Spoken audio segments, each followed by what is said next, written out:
Back in seminary, I went to a symposium on UU church music, and we broke up into small groups, and I made the passionate plea in my small group that blues should be included in UU church music because of the honesty.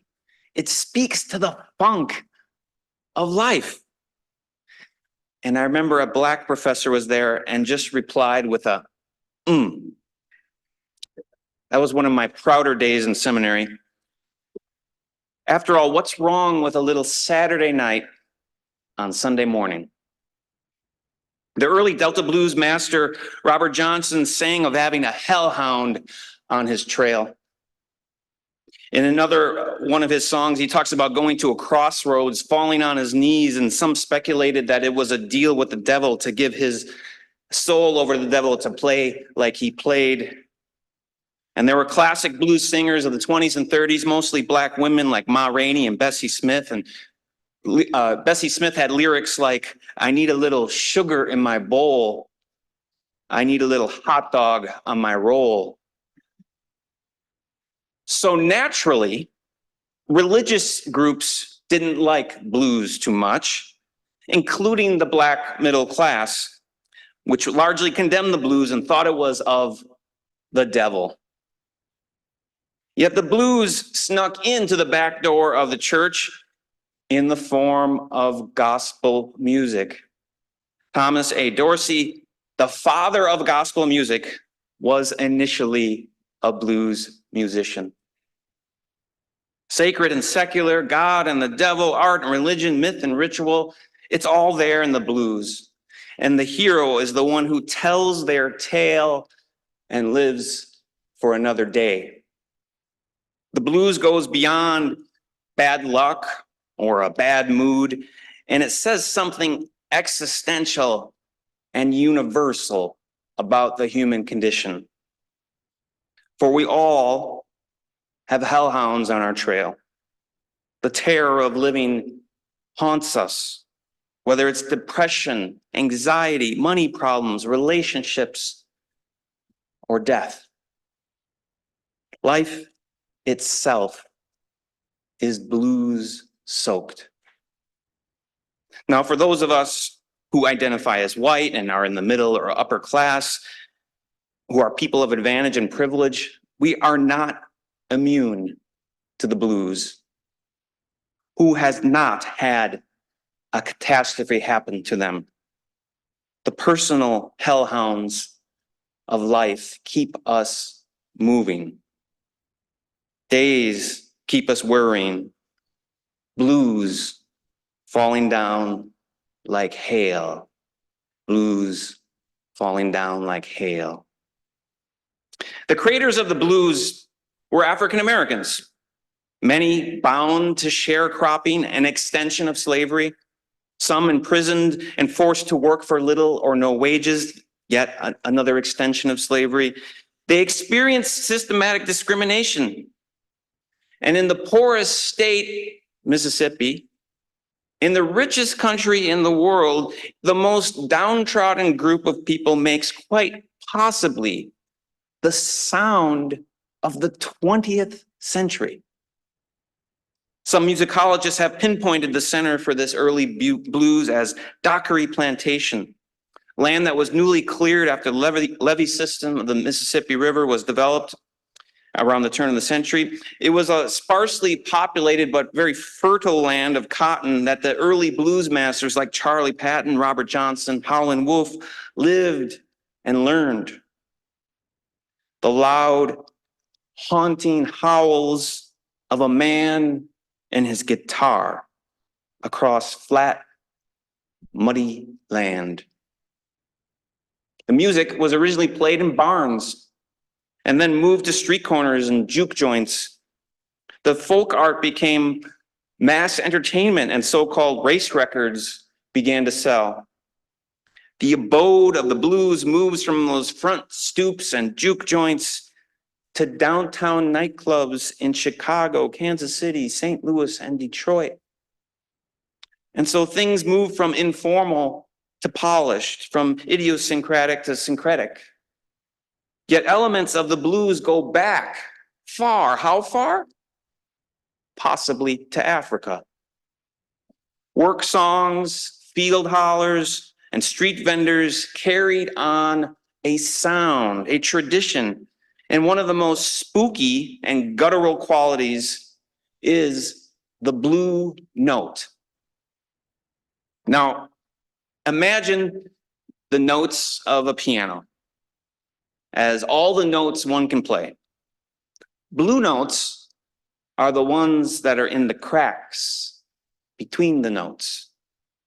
The Western piano, with its 7 white keys and 5 black keys, does not provide the tuning nor the notes of West African music and other folk traditions.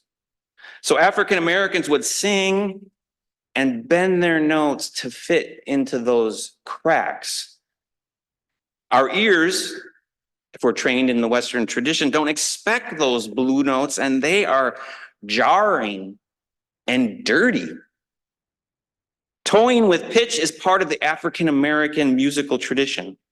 Now, European trained musicians might say that you're out of tune, off key, but it is deliberate. Blue notes are not mistakes, they are intentional.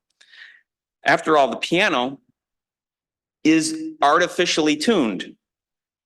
By that, I mean the actual overtone series that is the scientifically calculated frequencies of a note don't actually match up with how a piano is tuned.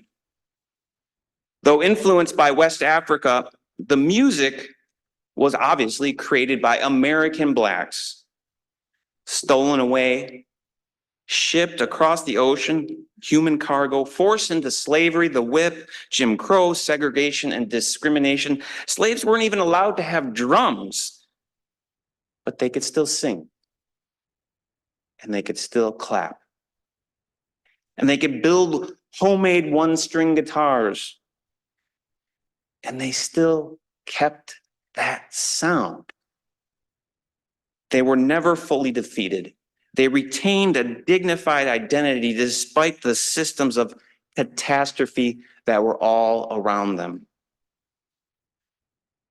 My first interest in the blues was by hearing white musicians from England trying to copy the blues. But then I ventured into bass players such as Ray Brown and Christian McBride that had that emotional blue quality, that emotional immediacy to the music, and realized they're people of the blues as well. When I first started playing music in my teens, I thought of the blues as more of a genre or a style. We say we have the blues when we're sad or we're lamenting something. I thought the blues was merely a form, a 12-measure chorus, certain chord changes. But if you go back to some of these early blues musicians, they weren't always 12 measures. They were sometimes 13, sometimes 14, sometimes 15. Things didn't solidify and codify until much later. But there is a way to think of the blues that is beyond genre, beyond form. The blues is a way of life. They say in order to play the blues, you got to live the blues. These poets of liberation, they call with their voice and respond with their guitars. This ethos is an honesty. It's an honesty that life is blues soaked, that life is not a problem to be solved, but more, life is a way to express and cope with catastrophe. One of the things I think in blues you can't have is you can't have a child prodigy.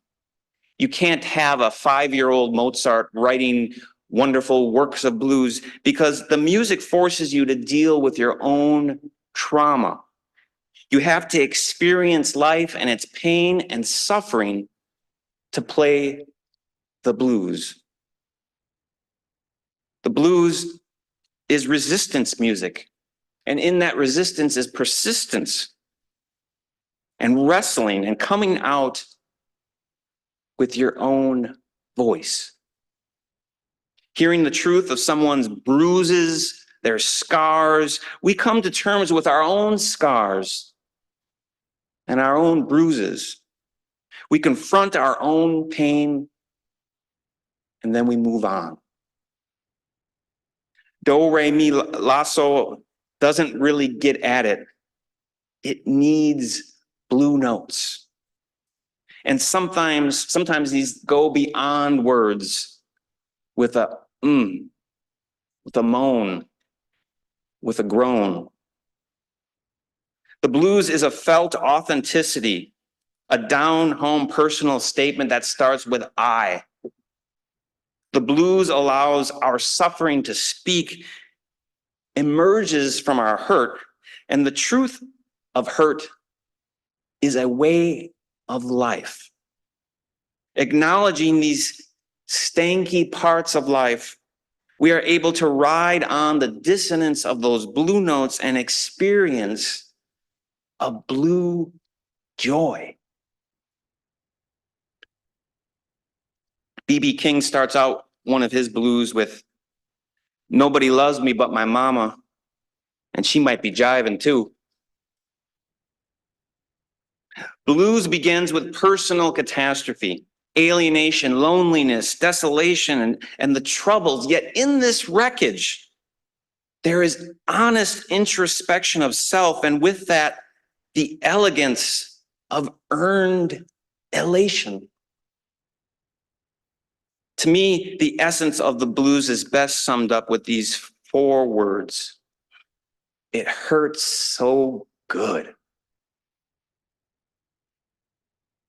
Yes, a blues form arises, the blues becomes a form, but lines are repeated, and there's a rhyme, there's a structure, but this blues permeates, gives birth to rock and roll. It moves and it helps form jazz, soul, gospel, and onwards and upwards as a way of confronting and acknowledging, never escaping.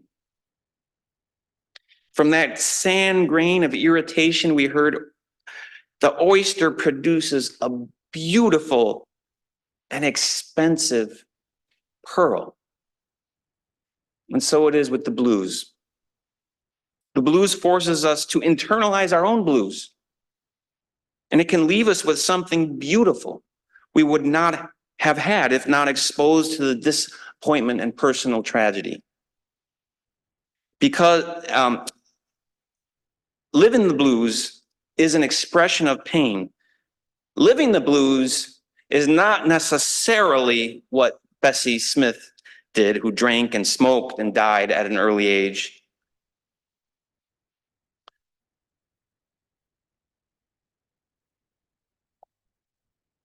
When I was in Chicago, I went to a blues club called Buddy Guy's Legends, and on the south side of Chicago, and they were playing some really hip, kind of funky, old school blues, Chicago blues, and the whole band was white.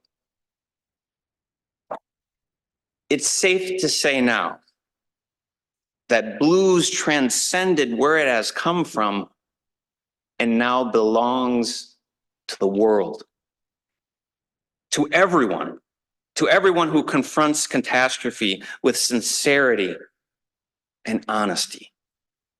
Some level of despair in life is to be expected. Feeling despair means we have sensitivity and are alive. We can wrestle with this catastrophe, but despair does not have the last say. In the personal story, in the telling of our own personal story, there is a release. Robert Johnson saying, "I got to keep on moving, blues falling down like hail, blues falling down like hail."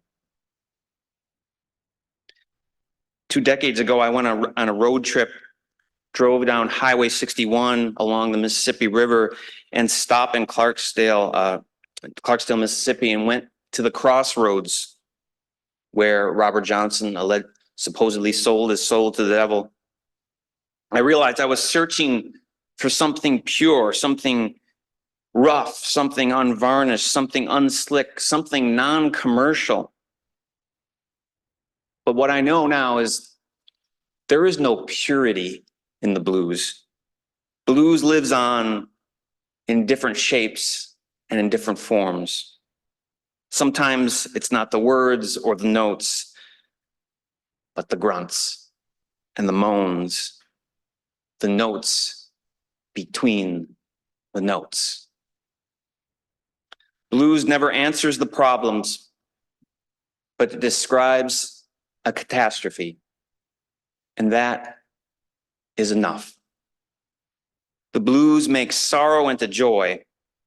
The blues makes a miserable life heroic.